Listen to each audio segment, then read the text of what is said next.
வணக்கம். பிரியாணி தீயாது, கீழே கொஞ்சம் கூட அடி பிடிக்காது. டிப்ஸ் வந்து இந்த வீடியோவில் சொல்லியிருக்கேன், ஸ்கிப் பண்ணாமல் பாருங்கள். தேங்க்யூ. இன்றைக்கி சிக்கன் பிரியாணி எப்படி வந்திருக்குன்னு பார்க்கணும். நல்லா வந்திருக்கா? போடி வந்துருச்சா? நல்லா இருக்க மாதிரி தெரியுது. பாடி சூப்பராக இருக்கும். 2 நிமிஷம் இருக்கட்டும். அப்படியே தான் பார்க்கவே செம்மையாக இருக்கும். சூப்பராக வந்துருச்சா? கொஞ்சமாக செஞ்சுருக்கேன், நல்லா மேலே எடுத்துக்காட்டு. சிக்கன் பிரியாணி, ஆனால் சிக்கன் 65ம் போட போகிறேன். சிக்கன் 65 பிரியாணி. இப்போ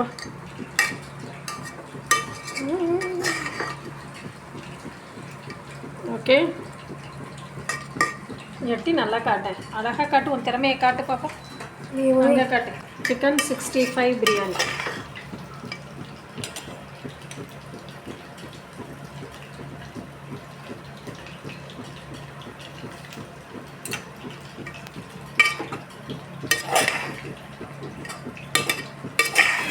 நல்லா காட்டு.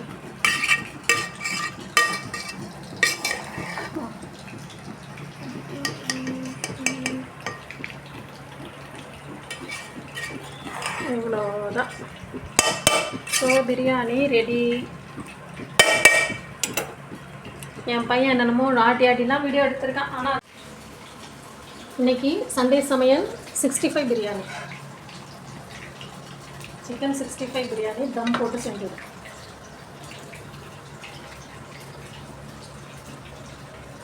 நல்லா தெரியுதா? 65 பிரியாணி. ஓகே, என்னமோ ஓகேவா?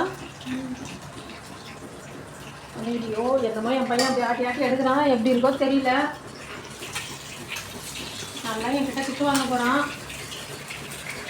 அப்படியே வீடியோ போட போகிறேன். இன்றைக்கி சிக்கன் 65 பிரியாணி அண்ட் 65 ரைத்தா. குக்கரில் பிரியாணி செஞ்சோன்னா கூட சமயத்துலலாம் தீயும். ஆக்சுவலி நான் வந்து இதில் செஞ்சுருக்கேன், தீஞ்சிருக்கான்னு பார்க்கலாம். எடுத்துட்டேன் கொஞ்சம் பிரியாணி. அடியில் பார்க்கலாம், பாருங்கள். அடியில் பாருங்கள், தீயவே இல்லை. பார்த்தீங்களா? பாருங்கள்.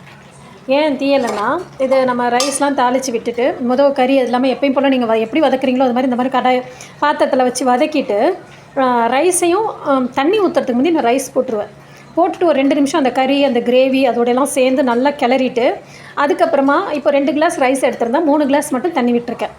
3 கிளாஸ் தண்ணி ஊற்றிட்டு ஒரு நிமிஷம் ஆனில் இந்த மாதிரி அடுப்பில் வச்சுட்டு ஆனில் வச்சுட்டு கொதிக்க விடுவேன் பிரியாணியை. அது இந்த பக்கம் தூக்கி ஒரு பக்கம் வச்சுட்டு ஒரு பக்கம் இந்த தோசைக்கல்லையும் ஒரு நிமிஷம் அடுப்பில் வைப்பேன். இதில் நம்ம இதை நல்லா 1 மினிட் நார்மலாக கறியெல்லாம் போட்டு கொதிக்க வச்சுட்டு, அதுக்கப்புறமா இந்த ஸ்டவ்லேருந்து தூக்கி இந்த தோசைக்கல்லை ஆன் பண்ணி வச்சுருக்கேன் இல்லைங்களா, அது மேலே இதை வச்சுட்டு ஒரு வாட்டி நல்லா கிண்டி விட்டுட்டு, கீழெல்லாம் நல்லா கிண்டி விட்டு உப்பெல்லாம் கரெக்டாக இருக்கான்னு பார்த்துட்டு, அதுக்கான கரெக்டான பிளேட் போட்டு மூடிட்டு, மேலே வெயிட்டாக இப்போ நம்ம மத்தியானம் ரைஸ் வச்சுருந்தது இருக்கும் இல்லைங்களா, அதெல்லாம் எடுத்து கொஞ்சம் வெயிட் வச்சுக்கிட்டேன்.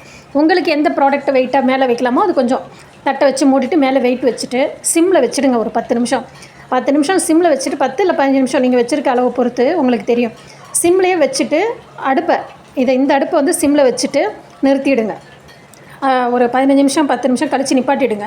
அதுக்கப்புறம் எடுத்து இடையில வேணாலும் ஒரு வாட்டி கிண்டி பாருங்கள், உங்களுக்கு தெரியும், ஒன்றும் பிரச்சனை இல்லை. மேலே இருக்க அந்த தம்மை எடுத்துகிட்டு கிண்டி பாருங்கள், கரெக்டாக இருக்கும். கீழே அடி பிடிக்காது. பாருங்கள், அடியே பிடிக்கலை. அடி பிடிக்கிறதால என்ன ஆகும்னா, நீங்கள் குக்கர்லையாவது எதுலையாவது செய்யும்போது பிரியாணி ரொம்ப வேஸ்ட் ஆகும், ரைஸ் வேஸ்ட் ஆகும். எனக்குமே அந்த எக்ஸ்பீரியன்ஸ் இருந்திருக்கு ஸ்டார்டிங்லாம். இப்போது எனக்கு 2 கிளாஸ் ரைஸ் தான் வச்சுருக்கேன். கொஞ்சமாக பிரியாணி செஞ்சுருக்கேன். ஆனால் தீயலை பாருங்கள், ஃபுல்லாக யூஸ் ஆகிடும். அதை உங்கள் கூட ஷேர் பண்ணிக்கணும்னு தோணுச்சு. அதுதான் இன்றைக்கி எங்கள் வீட்டில் பிரியாணி வந்து சிக்கன் பிரியாணி. நான் வந்து 65 சேர்த்து முதவே கறி போட்டு வெந்துருச்சு இல்லைங்களா, இறக்க போகும்போது என்ன பண்ணேன், கொஞ்சமாக என் பையனுக்கு அந்த 65ம் அதிலே போட்டுறோன்னு சொன்னான். ஸோ அதனால் போட்டேன். செஞ்சாச்சு, தம்பி சாப்பிட்டுட்ருக்கான். இன்னும் கொஞ்சம் 65 இருக்குது, அதையும் வறுத்து வச்சிடலாம் அப்படின்னு சொல்லிட்டு வறுத்துட்ருக்கேன். ஓகே, இன்றைக்கி சண்டே சமையல் ஒரு சின்ன டிப்ஸ் உங்கள் கூட நான் ஷேர் பண்ணிக்கிட்டேன். என்னோடய கிச்சன் இப்படி தான் இருக்கும். நான் எனக்கு ரைஸ் வச்சுக்கிட்டேன், அது ஒயிட் ரைஸ் வச்சுருந்தேன். சரி, ஓகே. இன்றைக்கி இது தான் வந்து எங்கள் வீட்டில் lunch menu. Sunday lunch menu உங்கள் கூட ஷேர் பண்ணிக்கிட்டேன். இந்த ஒரு சின்ன டிப்ஸ் சொல்லியிருக்கேன். ரொம்ப பேருக்கு தெரிஞ்சிருக்கும், பிக்னஸ் யாருக்காவது தெரியாமல் இருக்கலாம். அதனால தான் அந்த மாதிரி நான் ஷேர் பண்ணிக்கிட்டேன். தேங்க்யூ.